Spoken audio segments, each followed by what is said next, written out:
ئێمە وەک کاسبکارانی شاری هەولێر بۆم دەنگدانە بڕیارمانداوە دەنگ بدەین با پرۆفسۆر دکتۆر ڕەفعەت لە سەلیستی 247 تەوتین. ئێمە لە چەند هەڵبژاردننی ڕابردوودا ڕاستی خەڵکی هەولێر زۆربەی بایکۆتی هەڵبژاردنەکانی کردووە لەبەرەوەی هیچ کاندیدەک نەبووە کە عەقبێژ بێ و شایانی ئەوە بیدەنجی پێ بدەین. زۆربەی کاندیدەکانی پێشتریش کە دەرەوەی دەسەڵات بوونە کاندیدی شاری هەولێر نەبوونە، کاندیدەکان هاوردەکرا بوونە یان لە شارەکانی کاتونە و لە هەولێر خۆیان کاندید کردووە. بۆیە خەڵکی هەولێر لە هەڵبژاردنەکانی ڕابردوو دەنجیان پێ نەداون. بۆ ئەم هەڵبژاردنە ئینشەڵڵا خەڵکی هەولێر بە تەواوی پشتگیری دکتۆر ڕەفعەت دەکەن، بڕیاریان داوە سەری بخەن بۆ پەرلەمانی عێراق.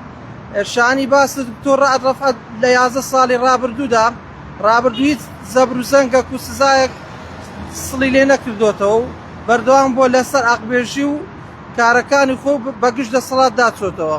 بۆیەش بڕیارمان داوە دەنگ بە دکتۆر ڕەفعەت بدەین بۆ ئەم هەڵبژاردنە.